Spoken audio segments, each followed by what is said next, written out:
Hello food lovers, welcome back to sweeties own world. అందరూ బాగున్నారా? Stay home, stay safe. ఈరోజు మీకోసం సరికొత్త రెసిపీతో మీ ముందుకు వచ్చాము.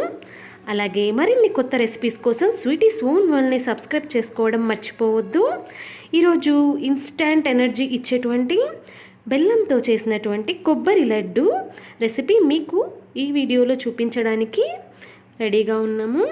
చూశారు కదా, ఇలాంటి లడ్డూలు ఎంచక్కా మనము పచ్చి కొబ్బరి మిగిలిపోతే త్వరగా చేసేసుకోవచ్చు. దీనికి కావలసిన పదార్థాలు నెయ్యి, పచ్చి కొబ్బరి, అలాగే బెల్లం. చూశారు కదా, ఇలా తీసుకున్నటువంటి పచ్చి కొబ్బరిని మనము గ్రైండ్ చేసుకుంటే ఇలా పొడి పొడిగా చేసుకోవాలి.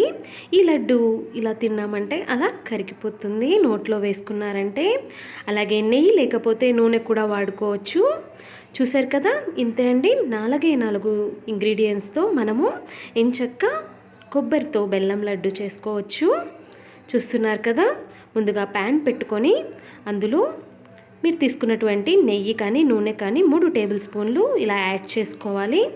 ఆ తర్వాత మనము గ్రైండ్ చేసుకున్నటువంటి పచ్చి కొబ్బరి తురుముని ఇలా ప్యాన్లోకి యాడ్ చేసుకొని సన్నమంట, అదే లో ఫ్లేమ్లో పెట్టుకొని మనము ఇలా కొబ్బరిని ఫ్రై చేసుకోవాలి. మీకు తెలిసే ఉంటుంది, కొబ్బరి చాలా త్వరగా మాడిపోతుంది. అందుకే మనము లో ఫ్లేమ్లో పెట్టుకొని ఇలా స్లోగా మనము కొబ్బరిని ఇలా రోస్ట్ చేసుకుంటూ ఉండాలి. అలానే కొబ్బరి బెల్లంతో చేసినటువంటి ఈ లడ్డూలు తినడం వలన మనకి మంచి ఎనర్జీ, అలాగే పోషకాలు, అలాగే బలం కూడా చాలా మెరుగ్గా ఉంటుంది. బెల్లంలో మనకి ఐరన్ కంటెంట్ ఉంటుంది కదా, సో ఎక్కువగా నేను లడ్డూలు కానీ ఏదైనా స్వీట్ చేసేటప్పుడు బెల్లంనే ఎక్కువగా ప్రిఫర్ చేస్తూ ఉంటాను. కావాలంటే మీరు నా రెసిపీస్ చూడొచ్చు. బెల్లంతో చేసినటువంటి స్వీట్ రెసిపీస్ ఉంటాయి. ఆ లింక్ని మీకు డిస్క్రిప్షన్లో ఇస్తాను.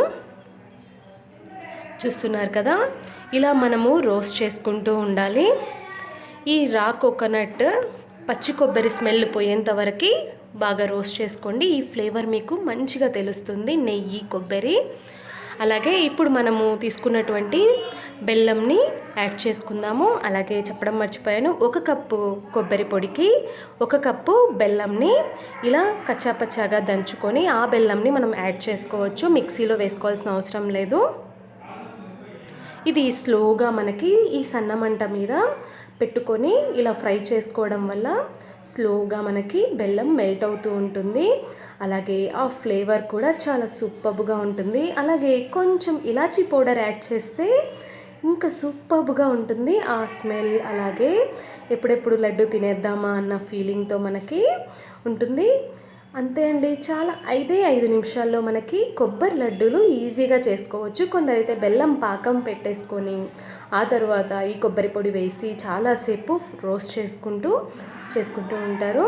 ఇలా చేశారంటే మీకు టైం సేవ్ అవుతుంది. అలాగే చాలా టేస్టీగా ఉండేటువంటి కొబ్బరి లడ్డూలు తయారైపోతాయి. అలాగే వినాయక చవితి వస్తుంది కదా, అప్పుడు మనం పూజ చేస్తున్నప్పుడు పచ్చి కొబ్బరి మిగిలిపోతూ ఉంటుంది. ఇలా మీరు ఒకసారి బెల్లంతో చేసుకోండి కొబ్బరి లడ్డూల్ని, చాలా టేస్టీగా ఉంటుంది. నోట్లో వేసుకుంటే ఇలానే కరిగిపోతుంది. నేను చెప్పినటువంటి ప్రాసెస్ చాలా సింపుల్గా ఉంది కదూ. అలాగే ఈ కొబ్బరి పొడి ఇలా చల్లబడిన తర్వాత కొంచెం వామ్ హీట్లో ఉన్నప్పుడే మీరు లడ్డూలు చేసుకుంటే త్వరగా లడ్డూలు తయారైపోతాయి. ఇది మరీ చల్లబడితే మనకి లడ్డూలు తయారవ్వవు. ఒకవేళ చల్లబడింది అనుకోండి, మళ్ళీ కొంచెం హీట్ చేసుకొని కొంచెం నెయ్యి రాసుకొని చేతికి ఇలా లడ్డూలు చేసుకోండి. చూశారు కదా, చాలా టేస్టీగా ఉండేటువంటి బెల్లంతో చేసినటువంటి కొబ్బరి లడ్డూలు తయారైపోయాయి. ఇంకా తినడమే ఆలస్యం. వావ్, టేస్ట్ అయితే చాలా సూపర్గా ఉంది. అలాగే ఇది నెయ్యిలో వేయించాం కదా, సో ఆ టేస్ట్ చాలా బాగా తెలుస్తుంది. అలాగే యాలకుల పొడి. వావ్, ఇంతే టేస్టీగా ఉండేటువంటి కొబ్బరి లడ్డూలోని మీరు మీ ఇంట్లో ట్రై చేయడం మర్చిపోవద్దు. మీకు నచ్చినట్లయితే మీ వాల్యుబుల్ ఫీడ్బ్యాక్ని, కమెంట్స్ని నా పేజ్లో కమెంట్ చేయడం మర్చిపోవద్దు. Please do like, share to your friends. Don't forget to subscribe our channel. Thank you friends.